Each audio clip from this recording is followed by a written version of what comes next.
everybody, welcome back into Cherry Picking. Today's video, buy low, sell high for week 9 of the fantasy hockey season. As always, the video presented by FanDuel Canada, North America's #1 sportsbook. The link is in the description below to download that. Buy low, sell high, 9 weeks into the season. Have more players to buy than sell. It's always tough with the sell players because I obviously don't know what every league, all the settings are in each league. It's going to differ from league to league, so I want to be careful on who I'm telling to trade away from teams because it's hard to trade in fantasy hockey regardless. Some of the buy low guys I have might be available in some of the guys' leagues who are in the 10 to 12 man leagues maybe. They're just like off the top. People have forgotten about them just because, they're time to buy low on them right now. So 4 guys to buy low on, 2 guys to sell high. Let's get into the video. All right, so the first guy we're going to be talking about is Andrei Svhecnikov. We're going to be buying low on him right now in Yahoo Fantasy Hockey. He ranks 70th in total fantasy points scored. If you look at his month of November, stats-wise, a little disappointing, especially with where he was drafted and where he's usually just ranked in fantasy hockey. 15 games played, just 4 goals and 4 assists, so 8 points total. 8 points in November, in the month of November, was 128th in the NHL amongst forwards and defensemen. Like Sam Girard had more points than Svhecnikov in November, crying out loud, with 9. He was also 105th in hits with 25. We're used to seeing him that number a little bit higher for Svhecnikov. That was always one of his kind of add-ons or bonuses in fantasy hockey, was how physical and the hits he got. The good things to know about Svhecnikov and why we're going to be buying low on him in the month of November, although he was, had only 4 goals and was 128th in total points, he was 6th in individual expected goals for, averaging about 3 shots per game. And I think you can employ that with a little more conviction on the Carolina Hurricanes because he's playing on one of the more dominant offenses units in the NHL, if not one of the best, considering how much they possess the puck and how many chances they create every single game. They'll continue to score a ton of goals. And I think Svhecnikov will be at the forefront of that. We're seeing him create the offense. Usually for a player of his skill, that dividends will pay out. Right now, playing on that second line, clearly being able to really create a ton of offense on that second line with Drury and Roslovic, and then also playing on that first power play. I think Carolina will continue to roll right now, and Svhecnikov will score a ton as well. So try to trade for him or just get him. All right, the next guy we're going to be buying low on, Brad Marchand on the Boston Bruins. Right now, he ranks just outside the top 100 in Yahoo Fantasy Hockey rankings. Brad Marchand has had a weird year because I actually think he's playing well, and if you watch him every single game, his output is there. He just can't find the back of the net, and the Bruins were not able to score. Jim Montgomery, clearly they didn't have a good relationship near the end of it. I don't want to say it was like their relationship was ruined, but we saw that little fight between them on the bench. I'm sure they had other disagreements as well. But since Jim Montgomery's kind of been gone and they've employed the new head coach for the Bruins, he's been playing a lot better. The Bruins are 4-2. He has 3 goals and an assist since Jim Montgomery's gone, and he has just about 20 shots as well. The biggest thing and why I think Brad Marchand you can buy low on him now, the coaching thing is one thing because it looks like Bruins kind of on the other side of this hump now, or this slump that they were on. Not fully. I don't think we're going to see the Bruins teams we've seen from the last 2 years, but I think they're going to be able to score at a little bit of a better rate at this point, just because of the coaching change. I think that definitely has a factor into that. But Brad Marchand right now has the worst, I've talked about it on this show before, the worst goals above shooting talent. He has -6 goals above shooting talent right now, which means he's creating a ton of offense, and I'll tell you that in a reason why. And his shooting talent that he possesses throughout the years has been one of the top shots. He has a very good shot. Maybe not on the likes of Austin Matthews and David Pastrnak, but he's not that far off. I've been a guy who's always been able to score as well. And, him leading that category is proven in the expected goals for category because on Natural Stat Trick, he's 2nd in total individual expected goals for this season in the NHL and only has 8 actual goals to show for it, which is crazy. He has 76 shots. He leads the NHL in rush attempts as well, according to Natural Stat Trick. So he's playing well. The puck just hasn't really gone in his favor. And, a lot of people might not know all these underlying metrics about Brad Marchand and would just be frustrated with him. So it might be a little bit easier to get him on your team at this point. I would definitely be trying to trade for Brad Marchand at this point. All right, the next guy we're going to be buying low on, I'm pretty sure I talked about him at the beginning of the year too, because he was off to a slow start and continues to be on a slower start, but we've seen him start to gain a little bit of traction here, and that's Wyatt Johnston on the Dallas Stars. currently ranks 162nd. This was a guy that was going in the first 3 rounds of fantasy hockey drafts pretty consistently, just 14 points on the season. Through his first 16 games this season, he had 7 points. Through his last 7 games, he has also had 7 points as well. The good news because people are going to be like, oh, you can't buy low on him now. He's on a 7-game point streak, which is true, but he still only has 4 goals. Like, this point streak has been mainly built on assists. So it's not like he's really shooting to the top of the leaderboards in terms of fantasy points per week over the last week or 2 weeks. And Dallas continues to still, like they lost to Chicago and Anaheim over the last week and a half. They played just a close game against Utah as well. So it's not like they're at the top of the chart of everyone's charts right now, like Winnipeg or maybe Minnesota kind of has been recently. And I talked about this a little bit earlier in the year. When Johnston gets put back on that first line with Roope Hintz and Jason Robertson, that is where he's going to succeed the most, and we've seen it. He's been doing that. He's been playing much better on this first line, and I think we're just seeing the tip of the iceberg at this point. 19th in individual expected goals for created over the last month, but just 9 points to show for it. Wyatt Johnston is way too low of a production for a player that's that skilled as Wyatt Johnston, so I would definitely be buying low on him right now and trying to trade for him. All right, the last guy we're going to buy low on, Artturi Lehkonen, and I know some people might disagree with that this is actually a buy low now because he came back from injury, and really since he's come back from injury, he's been great, but he still has only played 13 games. He's up to 9 points, 4 goals through those 13 games. The craziest part is he comes back from injury and then is immediately, he's averaging 22 minutes of ice time per night right now, playing on the first line with Nathan MacKinnon and Mikko Rantanen. That's like fantasy gold to own that type of player on your fantasy hockey team.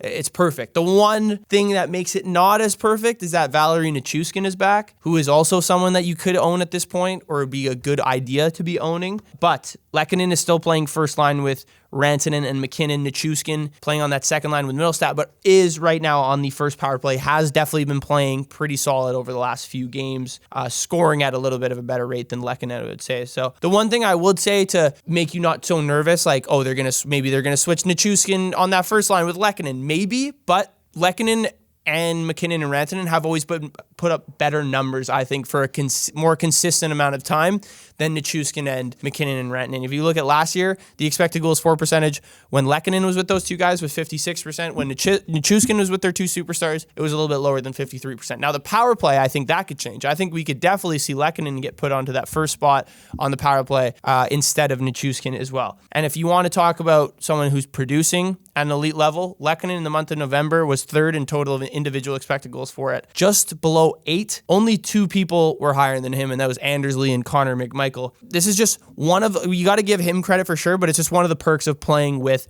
MacKinnon and Rantanen, and he clearly plays well with these two players because this has been a pretty consistent theme while he's played with these two players over the last 2 years now, I want to say. So Lehkonen, although he has definitely bursted onto the scene here since his injury, definitely a guy I would still be trying to own right now. On to the sell high. 2 guys for the sell high. The first guy, a forward, Matt Duchene on the Dallas Stars. We talked about Wyatt Johnston, buying low on him. I think this is a guy we can kind of sell a high on right now for a few reasons. 24 games played, 28 points. He's had an unbelievable season. 12 goals on 43 shots, though, so he's shooting 28% right now. That's incredibly high.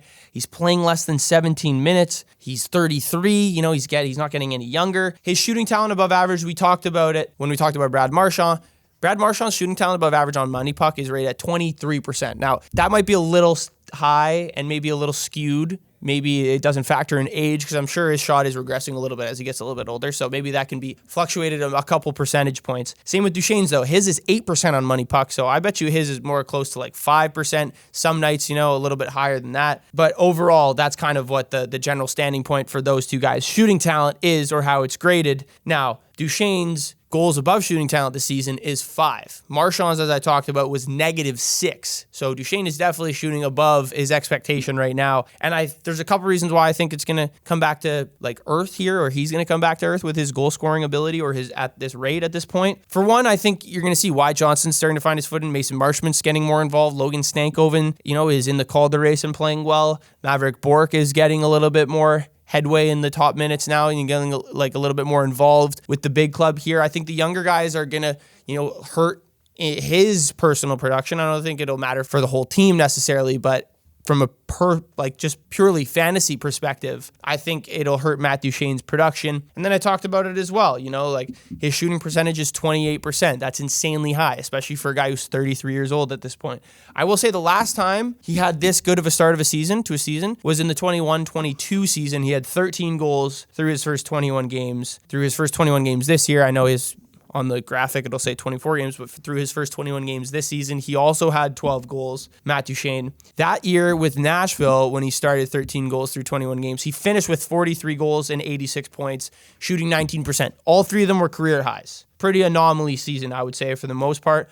But looking at the underlying metrics there, that year he had 62 shots on goal at that point of the season, so 20 more than he does now. His individual expected goal for, was 7. This year, it's 6 through the same amount of games. Scoring chances, 72 compared to 45. And then high danger scoring chances, 26 when he was on Nashville, 21-22 compared to 22 this season. So all the numbers are lower this season. So puck luck's definitely on his side. He's in a different role. Like in Nashville, he had to create more of his own offense. He's on a Dallas team that's just really, really stacked. They have a really good depth. He's usually playing with other players up to his caliber on the ice, which is obviously a good thing for Matt Duchene, and he's proving it to be very valuable for the Dallas Stars. So, as I mentioned, he's playing in a little bit less of a prominent role, so I don't think we're going to see a 43-goal season. I think we'll probably see a 30-goal season from Matt Duchene. I think that's pretty realistic, but right now, he's on an insane pace, so I think it's a perfect time to kind of get rid of him, maybe shell out for a little bit of a center who hasn't been producing at a better rate,